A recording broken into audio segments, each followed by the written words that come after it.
Hello guys! Alam nyo ba na ngayong taon, pagdating ng December 31, 2017, ay lahat ng 90s kids ay 18 and up na? Ibig sabihin, legal na tayong lahat, hindi na tayo kids dahil tayo na ang bagong titos and titas of today. Kaya naman habang hindi pa nagsisink in sa ating lahat ang mga nangyayari, balikan natin ang mga 90s kids toys na talaga namang pinagkaguluhan at pinag-awayan nating lahat noon. Pero bago tayo magsimula, meron ako dito nabili na candy na sikat talaga noon. Ito yung pop candy na pumuputok-putok kapag nilagay mo sa dila mo. Meron siyang kasama na parang paa pa rin. Hindi po siya nagbabago. So ito na siya. Narinig nyo? parang may piniprito. Okay, let's start. So ang una nating toy ay itong Tamagotchi. Ito yung parang pet mo siya, aalagaan mo siya, papakainin mo siya, papatulugin mo siya. Pero dahil hindi ako nagkaroon nito dati, hindi ko alam kung paano siya aalagaan. Ito lang pipindutin dito, papakainin mo siya. So baka mamatay lang siya, pero okay lang kasi meron raw siya reset. Ang second toy natin ay itong fishing na game. So lagi namin ito nilalaro ng mga pinsan ko noon. Umiikot siya, so i-on natin. So, merong magnet yung kada fish, tapos meron kang bawat player, merong mga ganito na fishing rod.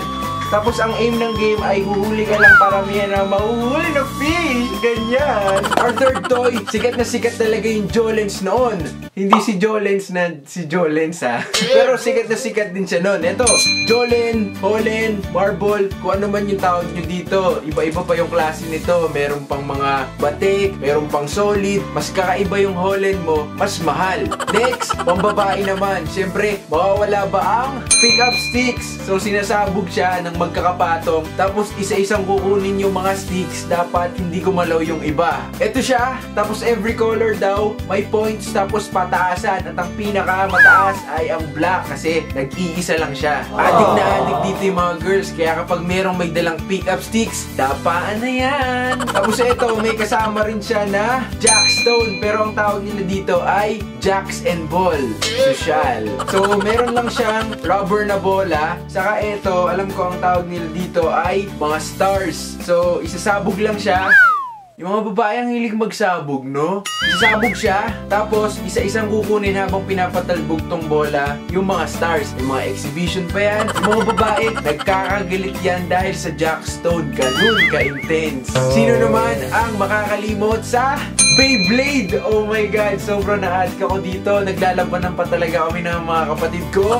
Ito yung mga Beyblade, sobrang basic lang nito. Meron pa talagang mga sobrang ibang level na talaga na gawa sa metal. Tapos kapag nagkabanggaan sila, talagang nag-spark pa sila. Ito naman yung launcher niya, tapos dito mo ikakabit yung Beyblade mo. Ihilain mo yan ng mabilis na mabilis at ilalagay mo siya dito sa arena. May arena pa yan. So ganito siya. Ganyan, umiikot-ikot to.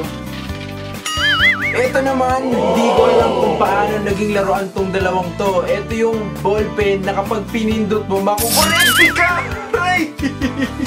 Ray, sakit! Ito naman, bubble gum siya na kapag hinila mo, makukurente ka din. Aray! Ito naman, pang prank din siya, mas less intense kaysa dun sa nakakakuryente. So, bubble gum din siya na kapag hinila mo naman, may lumalabas na ipis dapat eh. Pero yung nakuha ko, daga. Wala namang ganitong kalit na daga. Doon yung mga bata, hindi masyado mahiling. Baril lang na merong kamao, masaya na kami. O kaya naman kapag walang pambili talaga ng toy, aasa ka na lang sa mga libre sa chichirya. O kaya katulad nitong sticky hands na dumidikit-dikit. Naalala niyo pa ba to? Our second to the last item ay itong finger skateboard. Ayan, medyo bago na to kasi nauso to, mga elementary na ako. Pero kung elementary pa ako, so medyo matagal na rin yun. At nakikita ko pa rin siya ngayon. So ganyan lang siya. Pero mo, tricks.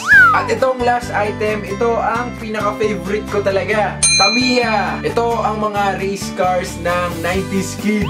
Nung nakita ko to, kinuha ko talaga. So, inassemble ko siya kagabi at napaandar ko naman. Sobrang bilis nito at na-miss ko yung tunog. Yeah! At ito pa pala, munti ko na makalimutan, kanina ko pasuot sa kayong makakita ng watch na lumilipad. Yan, so iti-twist mo yan. Tapos, pipindutin mong ganyan, lilipad yan, oh. Woo! Ano na punta?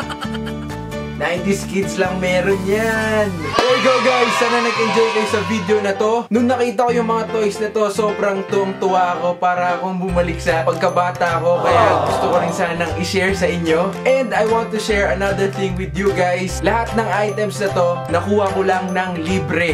Yes, libre. Paano? Ang ginawa ko lang ay nag-sign up ako sa affiliate program ng GearBest. Ilalagay ko yung link sa description box para mas mabilis yung mahanap. And kung may vlog kayo, YouTube, or kahit na anong social media channels, kahit Twitter o kaya Facebook, magagawa nyo rin yung ginagawa ko. So if interested kayo, i-check nyo yung link na ilalagay ko sa description box and mag-sign up na rin kayo. Also, as a gift, I'll give you guys the chance to buy something from GearBest. And ako na ang bahala. All you have to do is click the second link na ilalagay ko ulit sa description box and find something na less than $100. Less than $100 lang ha. Screenshot nyo and i-post nyo sa comment box sa ibaba and bakit nyo gusto. May isang mananalo and I'll announce the winner next week. At kung may alam pa kayo na 90s kids toys na hindi ko na isama sa video na to, i-comment nyo na lang sa baba and kung may picture kayo, i-post nyo na rin para sabay-sabay tayo mag-reminisce. Thank you so much guys. Sana enjoy nyo yung video na to.